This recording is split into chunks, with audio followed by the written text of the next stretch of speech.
ನಾನು actually S P B sir ಟೀಮ್ನಲ್ಲೇ 4 ವರ್ಷ ಕೋರಸ್ ಹಾಡ್ತಿದ್ದೆ ಅವರ ಶೋಸ್ಗಳಲ್ಲೆಲ್ಲ. ಆಲ್ಮೋಸ್ಟ್ 12 ಇಯರ್ಸ್ ಬ್ಯಾಕ್ ಅನ್ಕೋತೀನಿ. ಮತ್ತು ಅಲ್ಲಿ ಅದೊಂದು ಎಕ್ಸ್ಪೀರಿಯನ್ಸ್ ಬೇರೆ. ಮತ್ತು ಜಾನ್ಕಮ್ ಅವರು ಎಸ್ಪೆಷಲಿ ಅವ್ರಿಗೆ ಟ್ರ್ಯಾಕ್ ಹಾಡಿದ್ದೆ ನಾನು. ಸೊ ಅದು ಫೈನಲ್ ರೆಕಾರ್ಡಿಂಗ್ ಹಾಡಬೇಕಾದ್ರೆ ಅವ್ರನ್ನ ಭೇಟಿಯಾಗೋಕ್ಕೂ ಹೋಗಿದ್ದೆ. ಅದೊಂದು ಮರೆಯೋಕ್ಕಾಗದೇ ಇರೋವಂಥದ್ದು.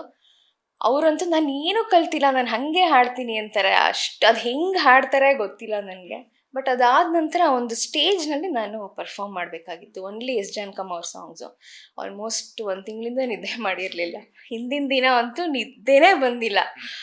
ಅಂದರೆ ಅವತ್ತು ಕೂಡ ಟಫ್ ಸಾಂಗ್ಸ್ಗಳೇ ಇತ್ತು. ಆಮೇಲೆ ಅವತ್ತು ಸ್ಟೇಜ್ ಮೇಲೆ ಪರ್ಫಾರ್ಮ್ ಮಾಡಿದೆ. ಹೇಮಾ ಪ್ರಸಾದ್ ಅಂತ ಅತ್ರಿ ಅವರ ಸಿಸ್ಟರು.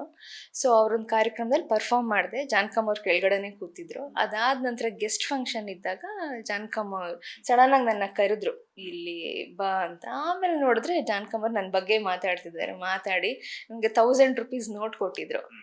ಸೊ ಅದು ಯಾವತ್ತೂ ನನಗೆ ಮರೆಯೋಕ್ಕಾಗೋದಿಲ್ಲ. ಅಂದರೆ ಅವ್ರು ನಮ್ಗೇನು ಹೇಳಬೇಕಾಗಿಲ್ಲ. ಆ ಒಂದು ಬ್ಲೆಸ್ಸಿಂಗ್ಸ್ ಇದೆಯಲ್ಲ, ಅದನ್ನು ಕಾಪಾಡ್ಕೊಂಡು ಹೋಗುತ್ತೆ. ಮತ್ತು ಅವ್ರ ಹಾಡುಗಳನ್ನೆಲ್ಲ ಕೇಳಿ ಕೇಳಿ ಕಲಿಯೋದು ತುಂಬಾ ಇದೆ. ಇದು ನೆವರ್ ಎಂಡಿಂಗು. ಇವತ್ತು ಈ ಸಾಂಗಲ್ಲಿ ನನಗೇನೋ ಅರ್ಥ ಆಗಿದೆ ಅಂದರೆ ಇನ್ನೊಂದು 2 ದಿನ ಬಿಟ್ಟರೆ ಆ ಸಾಂಗಲ್ಲಿ ಇನ್ನೇನೋ ಹೊಸದು ಕಾಣುತ್ತೆ ನಮಗೆ.